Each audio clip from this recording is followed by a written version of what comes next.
Nós estamos estudando, começamos semana passada a estudar o livro de Daniel, e na semana passada nós expomos os dois primeiros versículos desta passagem, que diz: no terceiro ano do reinado de Jeoaquim, rei de Judá, Nabucodonosor, rei da Babilônia, veio a Jerusalém e a sitiou.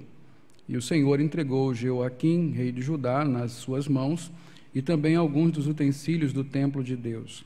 Ele levou os utensílios para o templo do seu Deus, na terra de Sineá, e os colocou na casa do tesouro do seu Deus. Então, só para nós nos lembrarmos, isso aqui é uma introdução ao que está acontecendo. Nós vimos que a Babilônia, ela não começa no livro de Daniel.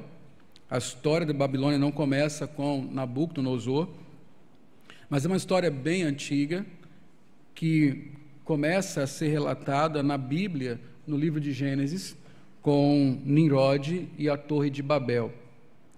É inclusive uma coisa interessante que, quando você vai para os livros de história da escola, os didáticos, ou um documentário histórico, atribuem a Nabucodonosor a construção da Torre de Babel, mas são tempos completamente diferentes. Nabucodonosor, de fato, construiu uma torre, uma estrutura chamada zigurate, muito semelhante, provavelmente tentando imitar aquilo que seu antepassado Nimrod tentou fazer, mas a Torre de Babel acontece em um tempo. O novo império babilônico, o de Nabucodonosor, acontece muito tempo depois disso. Mas o que aprendemos ali com Nimrod, com a Torre de Babel, é que a Babilônia carrega consigo um espírito de uma civilização que se levanta com o propósito claro de ser contra Deus, de se rebelar contra os propósitos do Senhor. É uma nação que se levanta com um desejo de autonomia, de libertar-se de Deus, de se tornar ela mesma, no caso da primeira geração, ali Nimrod e os seus contemporâneos, de se tornarem eles mesmos célebres, terem os seus nomes famosos e conhecidos na história. Para isso, eles constroem uma Torre de Babel. A outra coisa que nós aprendemos é que a Babilônia, ela, como todo império, ela segue um ciclo de ascensão e queda. Então, ela teve vários momentos em que estava muito forte e outros momentos em que ela era abatida. 80 anos antes de Nabucodonosor, a Babilônia sequer era contada como uma nação potente, uma potência mundial. Pelo contrário, estava subjugada à Assíria. Mas há momentos que ela está muito forte, que ela se ergue com muita força e poder, como é o caso de Nabucodonosor aqui no novo Império Babilônico. E aí, como nós aprendemos que a Babilônia na Bíblia não é simplesmente uma civilização, mas uma ideia, uma cultura anti-Deus, anti-Cristo, vamos dizer assim, nós vamos perceber que há momentos da história que essa cultura anti-Cristo, esse espírito anti-Deus, parece estar quase que extinto, parece que nem existe. Mas há momentos na história que essa disposição de rebelião contra Deus se torna muito forte, muito clara e dominadora. Na época de Nabucodonosor, a Babilônia se tornou o grande império, dominador de todos os povos à sua volta, e que determinava a filosofia, a cultura, as artes e assim por diante. Mais do que uma civilização apenas, é uma cultura anticristo. E nós vimos então que Deus entregou o seu povo, entregou o rei Jeoaquim, juntamente com Judá, a Babilônia, ao rei da Babilônia, Nabucodonosor. E ao olharmos esse entregou, nós podemos observar a nota aqui no livro de Daniel, que é a soberania de Deus. a vários povos soberanos, vários impérios de grande força, de grande poder, de grande domínio, mas o único império, o único reino eterno que não passa e que subjuga e subjugará todos os outros é o reino de Cristo. Então nós temos aqui a soberania de Deus sendo estabelecida. Nisso tudo, nós começamos a aprender que estamos em um mundo babilônico, vivemos uma cultura igual à da Babilônia, que se levanta contra Deus, e nós aqui estamos justamente para viver neste mundo, não somos tirados dele, vamos nos relacionar com ele, vamos lidar com essa cultura, mas cumpre-nos não nos misturarmos, cumpre-nos não nos deixarmos contaminar, não sermos babilônicos, ainda que vivendo na Babilônia. E esta é uma coisa sempre muito complicada, porque uma das coisas que dizem respeito à Babilônia é que ela é sedutora, ela é atraente. Por isso, em Apocalipse, a Babilônia é comparada a uma prostituta, rica, poderosa, muito bem vestida, atraente. A cultura da Babilônia, o estilo de vida babilônico é muito atraente.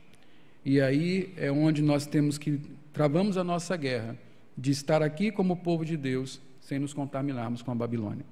Então, tendo visto estas coisas, domingo passado, vamos agora, a partir do versículo 3, observar outras coisas nesse texto e fazer aplicações para nossas vidas. Crianças, fiquem atentas para fazer as anotações aí no boletim. Então, a primeira coisa que nós vamos ver aqui é a estratégia de domínio. O tema aqui é justamente Daniel e seus amigos resistindo à Babilônia, porque a Babilônia os conquistou, os quer para si, mas eles resistem à Babilônia. O primeiro capítulo nos mostra justamente isso, a resistência desses 4 jovens à Babilônia, Daniel e seus amigos resistindo à Babilônia.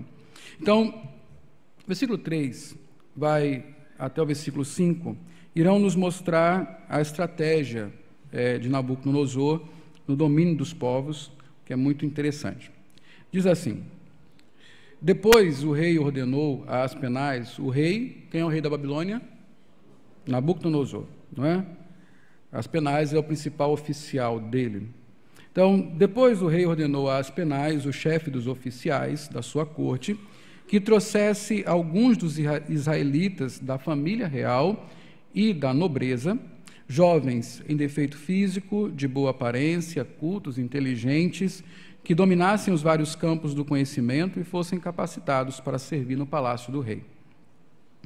Ele deveria ensinar-lhes a língua e a literatura dos babilônios. De sua própria mesa, o rei designou-lhes uma porção diária de comida e de vinho, e receberam um treinamento durante 3 anos, e depois disso passariam a servir ao rei. Então, esses versículos, essa passagem que Daniel relata o que aconteceu, é justamente para introduzir, nos mostrar a razão que levou Daniel e seus amigos para a Babilônia. Então, ao levar os cativos de Judá, ou de Israel, a estratégia não foi levar todo o povo de uma vez. Na verdade, houve algumas vezes Nabucodonosor mandou buscar mais gente de Israel. E prioritariamente, especialmente, ele mandou trazer os nobres, os melhores de Israel. E ele queria especificamente uma classe de pessoas, jovens, saudáveis, bonitos, extremamente capacitados e que fossem nobres. É por isso que Daniel e seus amigos foram escolhidos para estar neste grupo. Por que essa exigência?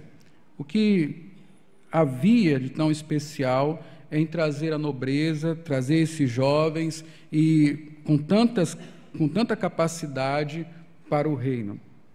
Há 5 coisas, pelo menos, que nós podemos colocar aqui como razão para Nabucodonosor trazer a nobreza, o melhor de Israel, para dentro da sua corte. Essas pessoas iriam servir na corte, esses jovens iriam ser funcionários que iriam trabalhar diretamente com Nabucodonosor.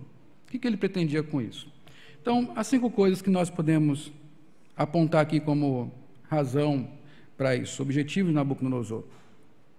A primeira coisa é mostrar o poder de conquistador que ele tem, transformar nobres em vassalos, não é? Então ele pega aqueles que eram da família real e transforma em seus funcionários. Isso é uma maneira de mostrar o poder do seu reino, que invade outra nação, pega as famílias nobres, os descendentes do próprio rei, e transforma em seus empregados, em seus funcionários, não é? Essa é uma maneira de mostrar poder. A segunda coisa é desencorajar a rebelião em Judá. O poder do povo conquistado estava desarticulado, e essa era uma das razões fortes para você tirar os mais capazes da terra. É que você deixava lá na terra os pobres apenas, pessoas que não tinham recursos financeiros e nem capacidade de articular qualquer tipo de rebelião. Então tudo ficava mais fácil, não é? Você levava a principal força de articulação para a sua terra e deixava a outra terra à mercê daqueles que não tinham nenhum recurso para se levantar e fazer uma rebelião contra o seu império. Então, assim, ele desarticulava qualquer poder de manifestação, de rebelião contra o seu reino. A terceira coisa era para equipar o templo e o palácio. Como diz aqui, esses homens seriam treinados para equipar, para trabalhar, servir de mão de obra na corte do rei. Isso significava palácio e templo. Eles serviriam ali. Outra coisa que os historiadores falam é evitar traições. Você ter estrangeiros que não podem ascender ao trono permite que seja mais fácil você evitar que, tendo próximo de você alguém da sua própria terra, alguém da sua própria família, às vezes, que pudesse ascender ao trono e então ter interesse maior de lhe trair. Tendo estrangeiros por perto, talvez isso fosse mais fácil de controlar. Então, nós temos aqui essas razões, falta uma apenas, que eu vou dizer já já. Mas uma coisa interessante aqui é que esses jovens, no versículo 5, essas pessoas que foram levadas, elas seriam servidas pelo próprio rei, com a dispensa do rei, da sua própria casa. O rei designou-lhes uma porção diária de comida e vinho. Mas o que eu quero chamar a atenção aqui é que eles receberiam um treinamento.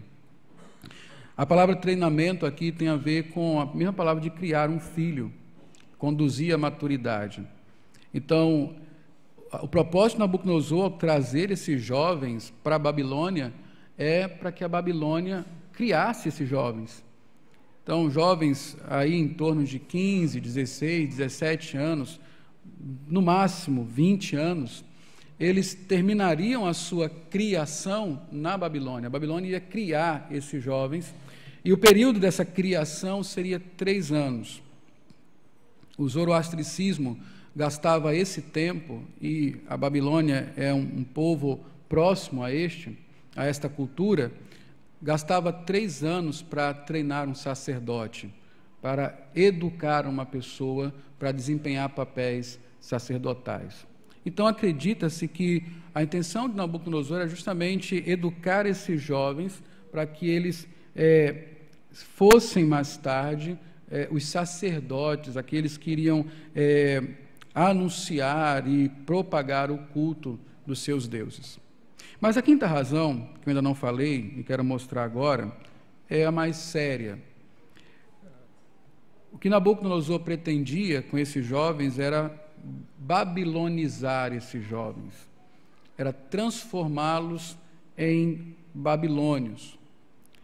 A razão mais imediata é justamente que esses jovens, agora treinados na cultura, no gosto babilônico, pudessem voltar depois para suas terras e dizer: olha, a Babilônia é legal, nós podemos seguir com eles, não precisamos mais nos rebelar, vamos ser babilônios, porque é a melhor coisa que há no mundo. Então, nós aqui podemos parar e fazer uma aplicação muito rápida, breve, sobre essas razões. Por que aqueles jovens foram levados, principalmente, foram levados para a Babilônia, para serem educados na Babilônia durante 3 anos? O que se esperava fazer é uma doutrinação desses jovens, uma catequese com eles. Havia uma exigência, eles tinham que ser do povo de Deus, deviam ser israelitas, originalmente pertencentes ao povo de Deus. Vão vir para a Babilônia para serem treinados a viverem como babilônios, para pensar como babilônios, para sentir como babilônios, para ter expectativas babilônicas e, finalmente, servir à Babilônia. Então, essa é a fase da doutrinação. Era isso que Nabucodonosor pretendia com aqueles jovens. E aí nós vamos entrar aqui no momento mais específico da vida de Daniel, Ananias, Misael e Azarias, seus amigos. Tendo esse contexto, Daniel então informa como é que eles chegaram à Babilônia. Então, no versículo 6,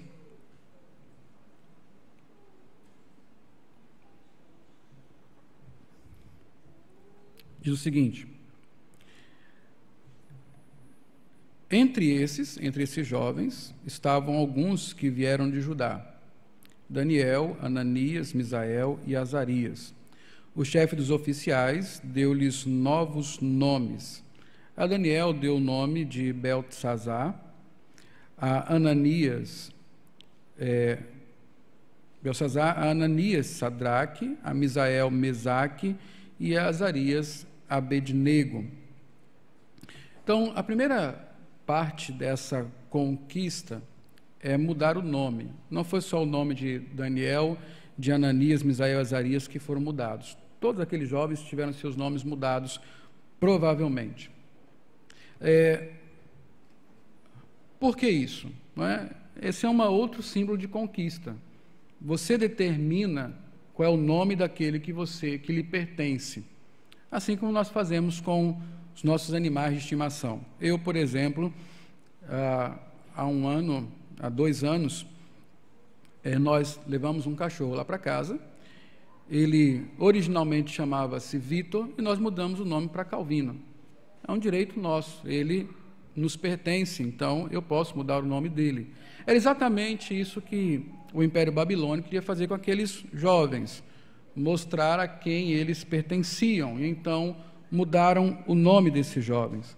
Mas é interessante como é que essa mudança acontece, não é? Porque você sabe muito bem que na cultura bíblica os nomes não são escolhidos simplesmente porque são bonitos ou porque queremos homenagear alguém, mas os nomes têm muito a ver com objetivos que nós queremos para os nossos filhos ou alguma característica especial que encontramos neles desde o nascimento, ou serviam como memória de um ato poderoso de Deus, algo que Deus fez justamente com aquela criança, e então eu coloco aquele nome para me lembrar daquilo que Deus fez. Eu acredito até, irmãos, ainda que isso não seja uma ordenança bíblica, que nós deveríamos ser mais cautelosos realmente com os nomes dos nossos filhos, não é?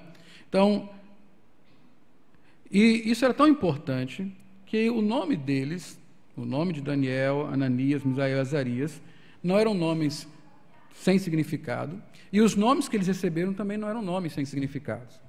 Então, deixa eu mostrar aqui para vocês, eu acho que vocês já sabem disso, mas é bom lembrarmos. O nome desses jovens, o significado deles e o que eles passaram a significar depois. Daniel significa Deus é meu juiz. É bom lembrar, biblicamente, juiz não é simplesmente alguém que vai mediar uma causa, que vai julgar uma causa. Na Bíblia, o juiz é um defensor, alguém que pleiteia a causa de outro, alguém que defende uma causa. É por isso que órfãos e viúvas iam aos juízes para serem defendidos por eles. era um tipo de protetor. Quando nós, por exemplo, lemos nos Salmos, ou nós mesmos oramos a Deus, dirigindo-nos a Ele como nosso juiz, o que nós estamos querendo realmente é que Deus pleiteie a nossa causa, que Ele seja o nosso defensor. É esse o sentido de juiz aqui, e o nome de Daniel é justamente isso: Deus é o meu juiz, ou Deus me defende, Deus me protege, no sentido interpretado disso. Beltesazar significa, o nome que Daniel recebeu, Bel protege, ou Bel é meu juiz. Bel aqui não é o nome de um deus, Bel é uma designação, é um título, Senhor. O nome do deus babilônico, o principal deus babilônico era Marduk ou Mardoque. E os babilônicos, quando queriam fazer uma exaltação maior do seu deus, falavam Bel Mardoque. Então, Daniel agora não é mais protegido por Deus, mas Daniel agora é alguém que é protegido por Mardoque, o deus babilônico. Veja que a identidade dessas pessoas estão ligadas ao Deus que elas servem. Para o babilônico, Deus não é um Deus, não tão poderoso como é Mardoque. Então, esse homem que vai servir ao rei precisa ter outro nome, um nome que homenageie o seu Deus, ou o Deus dos babilônicos, melhor dizendo. Ananias, o significado dele, provavelmente, é Deus é gracioso. Então, o nome dele foi mudado para Sadraque, que provavelmente quer dizer comandado por Acu, que é um outro deus dos babilônios. Misael significa quem é igual a Deus.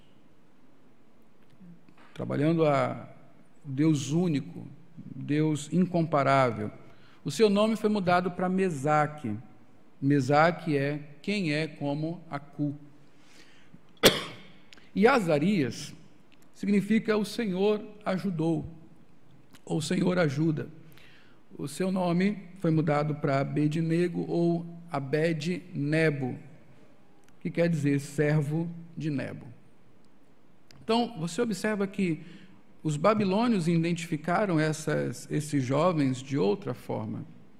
E aqui há um assunto importantíssimo para nós, uma aplicação que nós devemos trazer para as nossas vidas a partir dessa realidade da identidade trocada.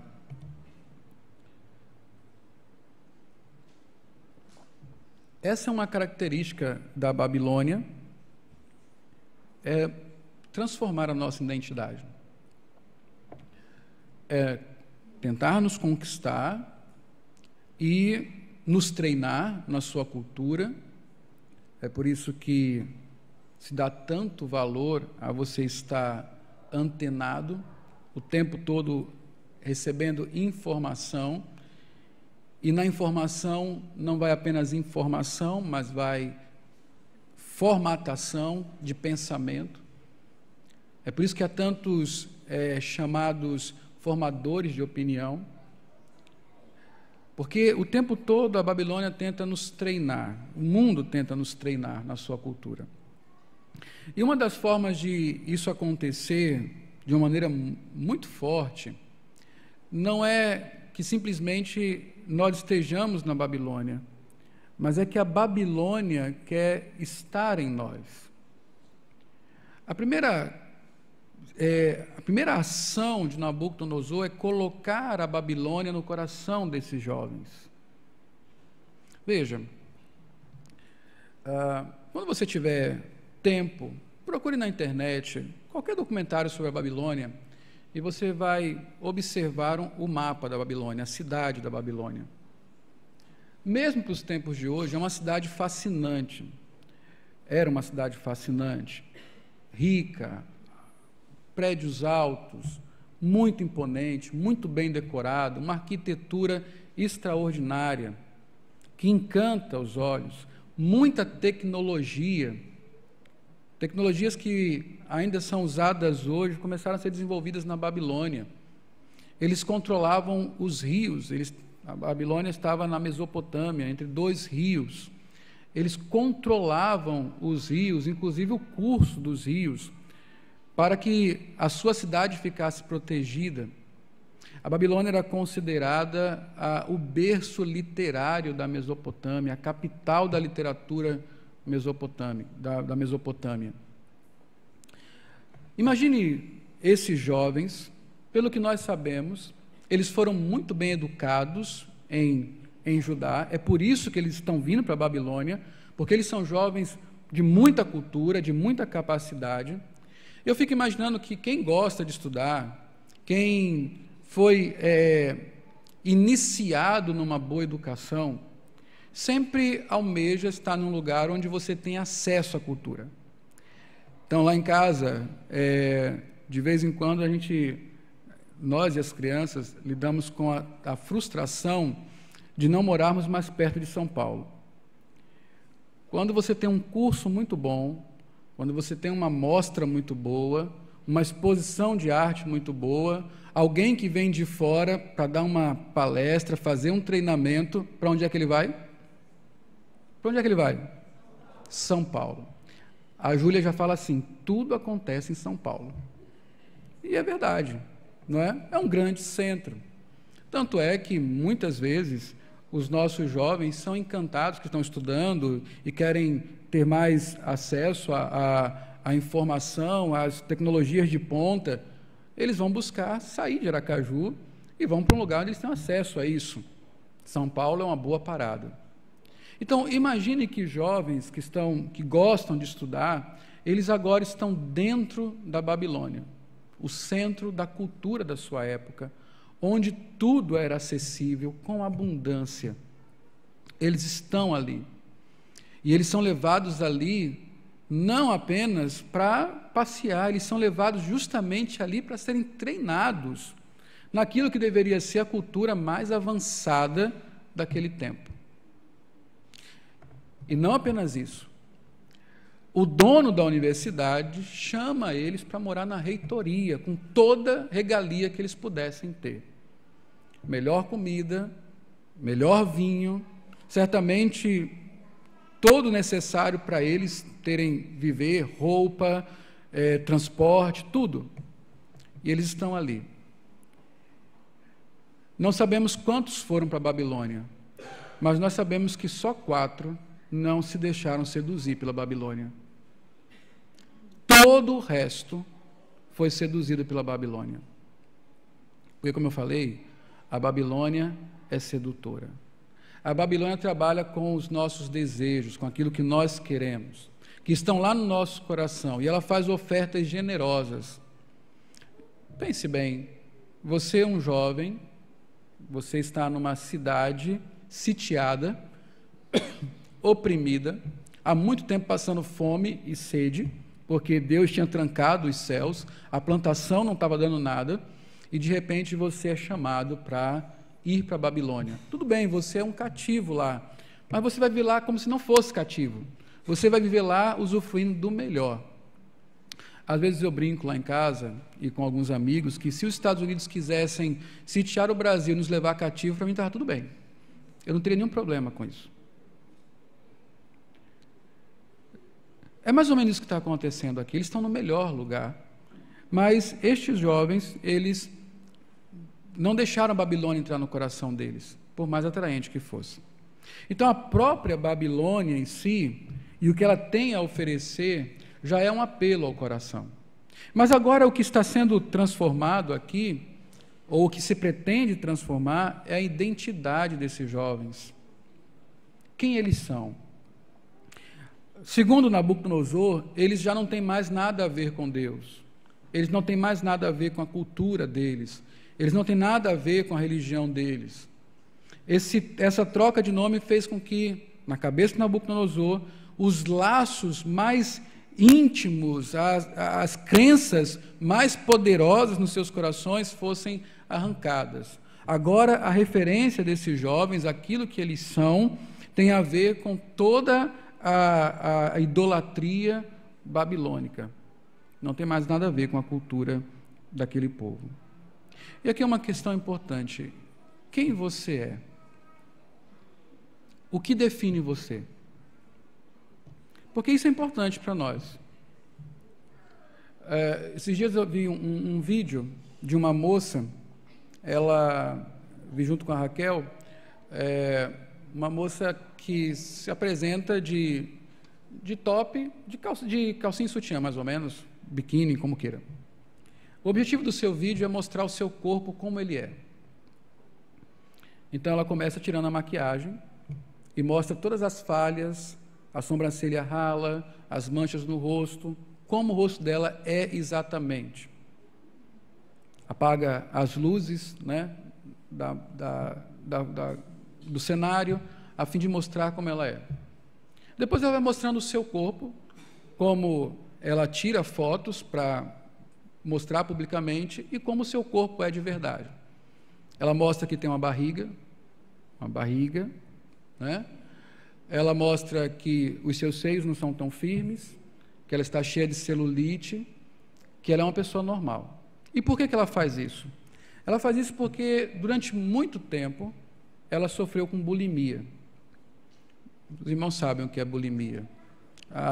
Aquela doença que a pessoa come e depois bota para fora, porque ela se vê mais gorda do que realmente ela é. Então, ela não quer, de forma nenhuma, adquirir calorias. Então, tudo que ela puder fazer para eliminar a caloria, ela faz.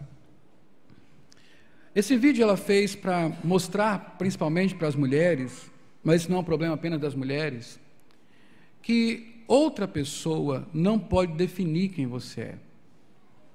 Outra pessoa não pode dar a sua identidade. Quando nós não sabemos a nossa identidade, nós somos moldados por quem quer que seja. É por isso que eu estou perguntando, qual é a sua identidade?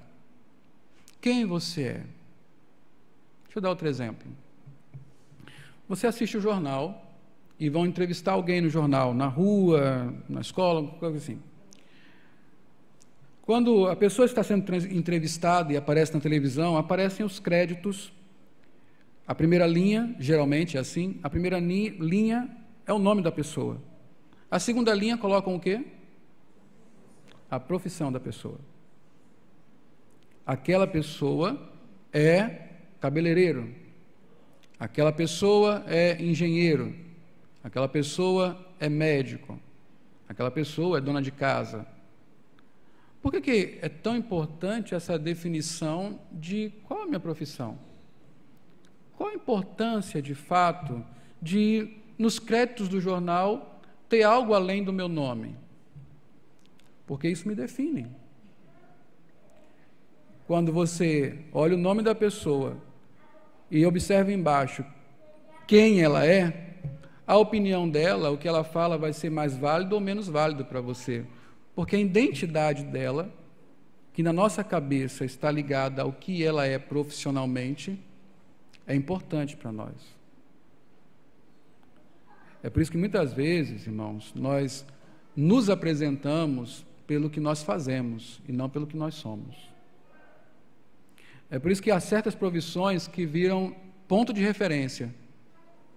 Conhece fulano? Ah, aquele que o filho é médico? Ah, é esse mesmo.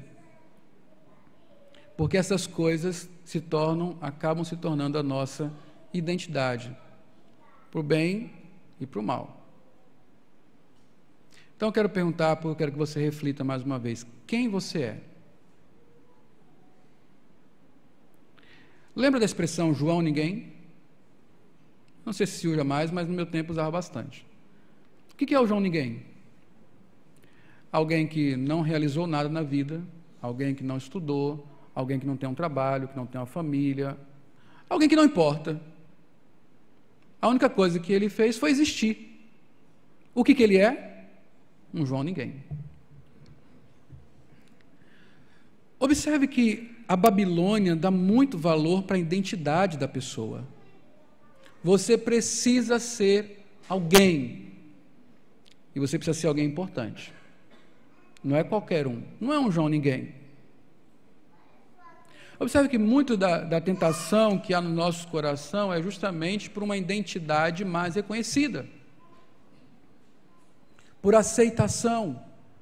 Por nos encontrarmos em determinado status onde sejamos respeitados, onde o nosso nome de alguma forma possa contar na história.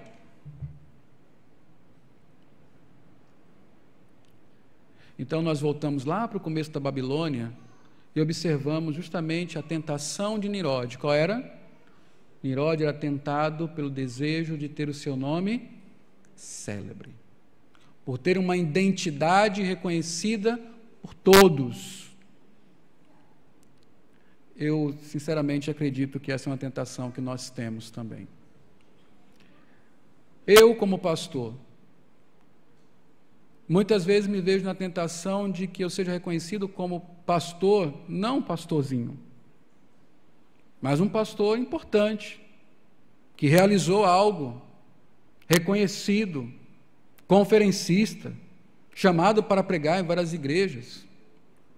Essa é uma tentação que eu corro, porque eu estou em busca de uma identidade reconhecida.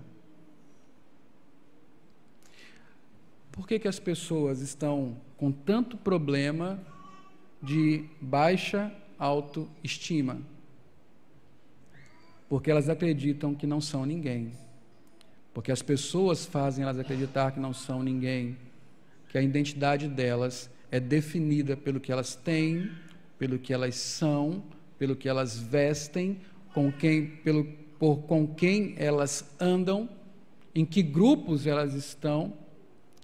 E tristemente, irmãos, vivemos em um mundo tão mesquinho, tão pobre de espírito, que as pessoas estão se definindo por quantos seguidores eles têm numa rede social.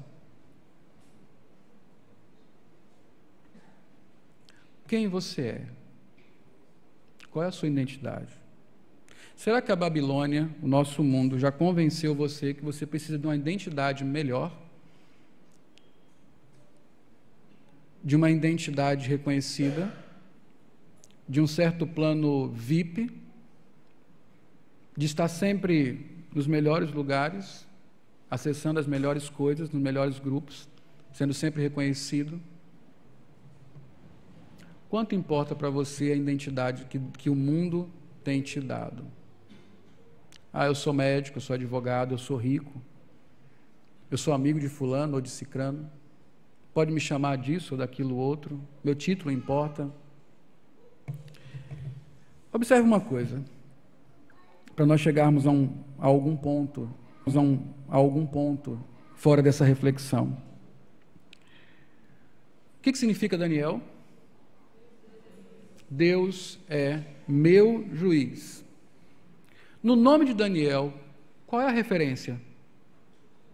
Deus. O nome de Daniel não define Daniel. O nome de Daniel fala sobre quem é Deus. Você está entendendo isso? Isso é muito importante. Por exemplo, o nome de Azarias. O que significa Azarias? O Senhor ajudou. O nome de Azarias não define Azarias. O nome de Azarias define quem é Deus. Deus é o auxílio de Israel, o grande ajudador de Israel. Ananias. Deus é gracioso. O nome de Ananias define Deus, não Ananias. Eu acho que você já conseguiu entender aonde eu quero chegar. Irmãos, nós não estamos no mundo para buscar uma identidade que nos glorifique, que nos defina. Na verdade, nós estamos no mundo para sermos o palco, o cenário onde Deus é definido. Onde, definido não dando razão a Deus, mas onde as pessoas possam conhecer quem é o meu Deus. Eu não estou aqui para ser glorificado, estou aqui para glorificar a Deus. Eu sou porque Deus é. Você está entendendo isso? Quando eu falo assim, por exemplo, uma coisa que me define, eu sou um pecador perdoado. Eu sou um pecador perdoado porque Deus é perdoador, porque Deus é gracioso, porque Deus é bom. Eu sou um pastor, a função que eu exerço. Eu sou um pastor porque Deus teve misericórdia de mim. Olha o que Paulo fala no texto que nós lemos ao começo do culto. O que eu sou é o pior dos pecadores. Agora, Deus, que é gracioso, me chamou para pregar o Evangelho. Usou a minha vida para encorajar outros a saberem que podem ser perdoados. O que Paulo está dizendo é: eu já não me defino mais. Quem eu era anteriormente já não me define mais. A minha identidade não está no título, no cargo, no que eu tenho, ou em que eu possuo, ou nos relacionamentos que eu tenho. O que me define é o que Deus é. E eu sou por causa de Deus. Então, glória a Deus. A Babilônia, ela quer roubar a glória de Deus. É por isso que ela faz tanta questão de que você tenha uma nova identidade. Que você se defina pelos padrões babilônicos e não pelos padrões de Deus. Deixa eu ler aqui algumas coisas que são bem interessantes.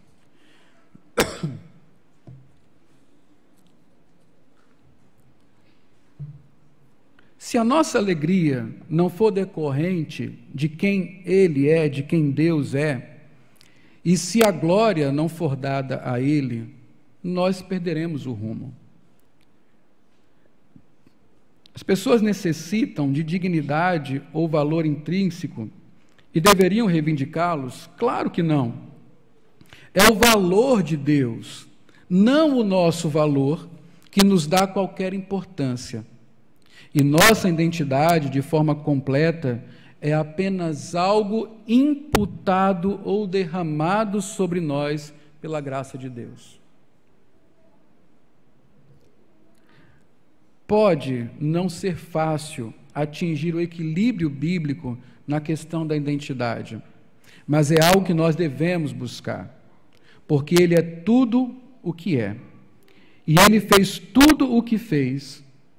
Nós, em Cristo, somos pecadores perdoados, somos seus adoradores, filhos adotados e amados, sua própria criação e propriedade resgatada, ovelhas do seu pastoreio, discípulos que o devem seguir, amigos de Deus, atletas, soldados, novas criaturas com novo coração e poder, templos do Espírito Santo e ramos ligados à videira verdadeira. É isso que nós somos, porque Deus é.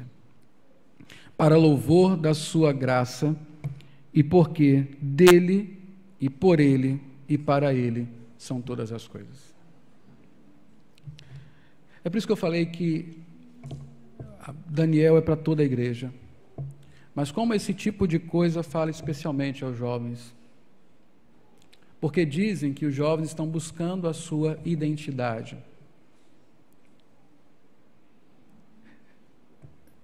Você não precisa buscar uma identidade. Vou fazer um trocadilho, deixe que a identidade busque você. Deixe que Deus te encontre. Deixe que Deus defina quem você é. Você só pode ser porque Ele é. E se não for assim, a sua vida vai ser uma vida miserável, apenas uma vivência babilônica. As crianças aqui, cheias de referências, desenhos animados. Eu fico vendo as crianças lá em casa, quando estão assistindo algum desenho, eles ficam, os principais personagens, né? Eu sou esse. Não, eu sou esse.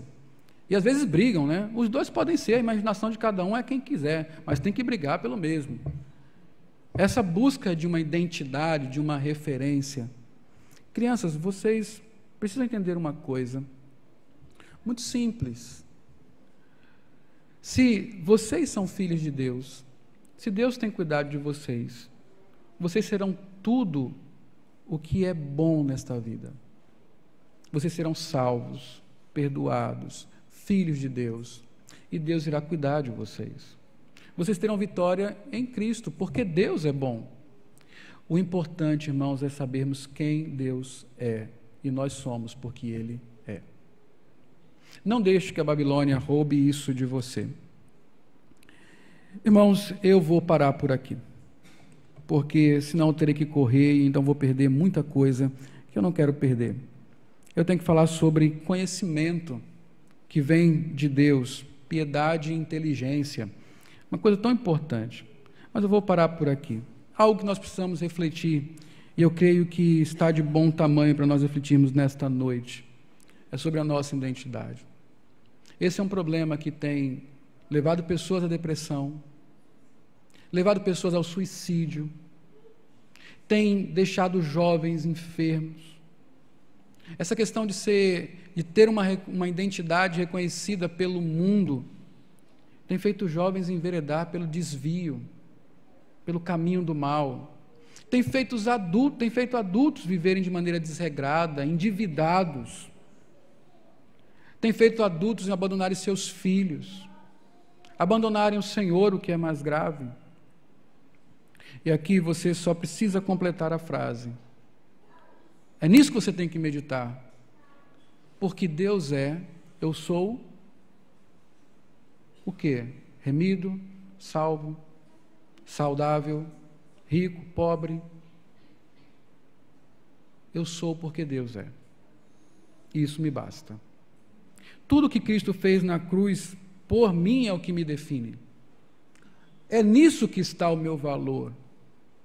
É nisso que está a minha grandeza. Não que esse valor seja meu de fato, mas como o texto diz, ele foi imputado a mim. Veja, eu sou considerado santo de Deus. Isso é imputado a mim, é a santidade de Cristo derramada sobre mim. Eu sou considerado um herdeiro real, aquele que vai reinar com Cristo eternamente. Isso é me dado por Deus, é porque Deus é porque Ele enviou o Cristo, é porque sua bondade foi revelada. Então agora eu sou. Essa identidade em Deus e a partir de Deus me permite passar por aquilo que o Evangelho chama de autonegação. Imagine o tempo que nada do que formos terá valor neste mundo. Imagine no tempo que, se você for um professor cristão, professor com a designação cristão, não servirá mais. Se você for um médico cristão, não servirá mais. Se você for um web designer cristão, não servirá mais. Só servirá se você for babilônico, se você for treinado na Babilônia, se você tiver o Deus da Babilônia no seu nome. Você vai ser uma pessoa sem identidade, você vai tirar a sua vida, você vai desistir de tudo porque ninguém mais lhe reconhece. Não. Deus continua sendo quem Ele é. Ele continua sendo Deus e eu sou porque Ele é. Que Ele então nos abençoe e que toda a glória seja dada a Ele. Vamos orar ao Senhor. Senhor nosso Pai, é difícil para nós compreendermos isso. Há muito tempo estamos na Babilônia e nós pensamos assim, ó Pai.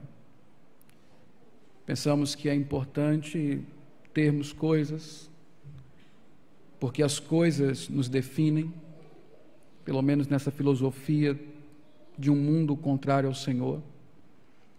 É importante termos profissões, cargos, porque essas coisas nos definem.